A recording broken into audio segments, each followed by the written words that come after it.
मोनिका जी, राधे राधे। महाराज जी आपके चरणों में कोटि कोटि प्रणाम। महाराज जी, कोई भी टेंशन जल्दी से दिमाग से नहीं निकलती, बहुत कोशिश करती हूँ, इसके लिए महाराज जी मुझे क्या करना होगा? नाम जप।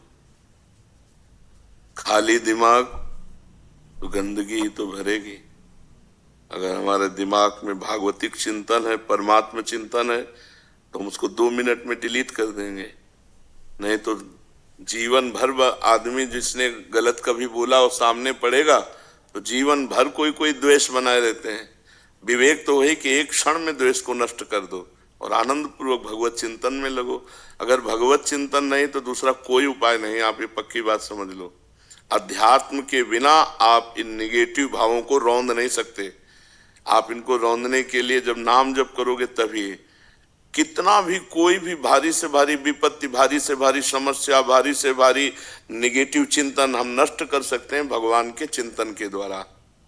ध्येय मापदी, जिन चरणों का ध्यान मात्र आपदा का नाश कर देता है। हरि स्मृति सर्व विपद विमोक्षणम, भगवान का स्मरण समस्त विपत्तियों का नाश कर देता है। और जब नाम जप करते हैं तो विवेक जागृत होता है। विवेक 1 मिनट में हटा देता है। नहीं तो उसी का चिंतन, इसने क्यों कहा, कैसे कहा, अरे फिर दूसरा, फिर तीसरा, वो इतना चिंतन करते करते फिर वो डिप्रेशन में पहुंच जाता है। ये ओवर थिंकिंग रोकने के लिए नाम जप अत्यंत आवश्यक है।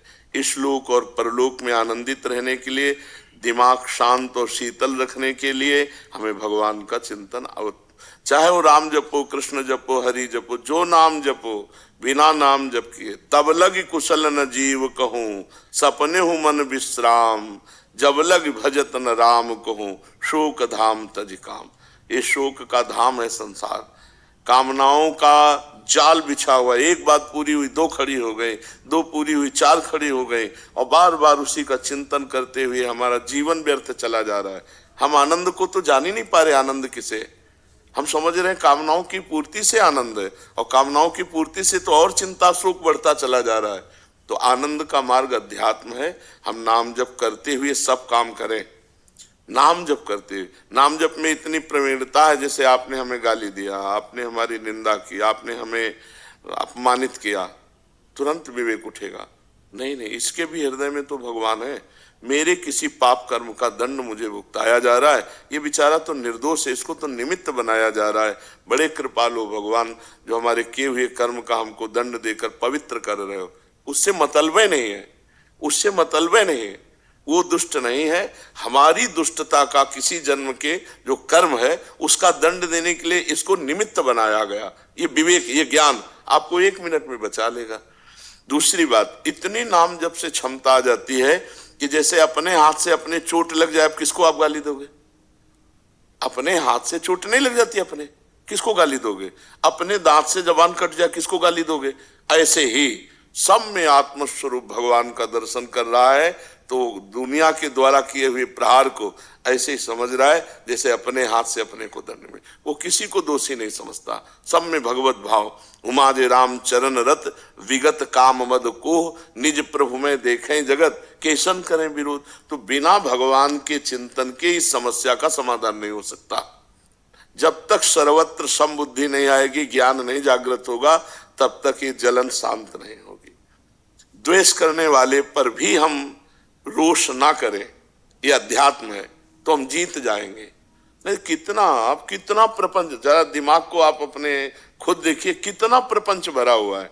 उसको साफ करने के लिए हमारे पास नाम है, राधा राधा राधा राधा। आप खुद देखना, आप कितने गंभीर हो जाएंगे, आपको कितना आनंद आने लगेगा, आप में एक मस्ती आ जाएगी। आप खुद देखिएगा। नाम ही एक उपाय है। किसका प्रश्न था? हाँ, नाम नहीं जप करोगी तो फिर इसको नहीं हटा पाओगी। यही तो दंड है, यही दंड है। अरे देखो, यही बुद्धि अपने आप जहर खवा देती है। अपने हाथ से आदमी जहर खाता है, अपने हाथ से फांसी लगा लेता है, अपने हाथ से शूट कर देता है। ये वही बुद्धि है जो भगवान से विमुख हुई, संसार में सुख खोजने गई, और जब उसको कुछ नहीं मिला, धोखा मिला, या उसका निर्णय ठीक नहीं हो पा रहा, तो सोचता है यार अपने को ही खत्म कर दो। ये है बुद्धि। ये देखो ना, कितनी घटनाएं ऐसी घटती है। तो इसलिए हमें लगता है सबको नाम जपना चाहिए। गंदा भोजन छोड़ो, गंदा पेय पदार्थ छोड़ो, गंदे आचरण छोड़ो, नहीं तो तुम्हारी दुर्गति हो जाएगी। आज हंस लो हमारी बात पे, girlfriend boyfriend live in relation, आज हंस लो हमारी बात पे कि बाबा जी ऐसी बात करते हैं, ये क्या जाने। समय आएगा ना, तब तुम देखना, हमारी बात को याद करना कि तुम्हारा जीवन कहां पहुंच गया है, कितने संकट में पहुंच गया है। सच्चे मानो सबको नाम जप करना चाहिए, गलत भोजन छोड़ना चाहिए, गंदा पेय पदार्थ छोड़ना चाहिए, गंदे बच्चों का संग छोड़ना चाहिए, तभी जीवन उन्नतिशील होगा। जो 20 वर्ष के पहले ही ब्रह्मचर्य खो देता है वो गृहस्थी लायक नहीं रहता। समय आने पर देख लेना, एक अच्छा सदगृहस्थ जीवन निर्वाह नहीं कर पाएगा वो। तो आज हमारी समाज बिगड़ती चली जा रही, खान पान बिगड़ते चले जा रहे हैं। बच्चों को देखो ना, जब बच्चों की पसंद बोले चाउमीन क्या कहते हैं, हाँ नूडल पिज्जा, ये पसंद है, तो हम अच्छा पदार्थ जैसे रोटी दाल चावल सब्जी ये शुद्ध जो घर के, ये पसंद नहीं आते। बहुत संभल करके भोजन, बहुत देखो, जैसा खाओ अन्न वैसा बने मन, जैसा पियो पानी वैसी बने वाणी, जैसा करोगे संग वैसा चढ़ेगा रंग। तो आज हमारा संग भी गड़बड़, मोबाइल जो चाहो देख लो, और मोबाइल में तो पूरा संसार है, जो चाहो सर्च करो देख लो। और खान पान तो देख ही रहे हैं, पवित्र हो रहा है। और पान की तो पूछो मत, पीने के लिए तो मतलब नए नए बच्चे, छोटे छोटे बच्चे सब अपेय पदार्थ पीने लगे। हाँ, तो इनसे बचे तो ठीक है, नहीं तो बुद्धि निगेटिव ही चिंतन कराएगी। तो हमें लगता है कि आप नाम जप कीजिए, पवित्र भोजन कीजिए, तो इससे आप देखना फिर आपका निगेटिव भाव शांत करने के लिए विवेक जागृत हो जाएगा, वो तत्काल शांत कर देगा।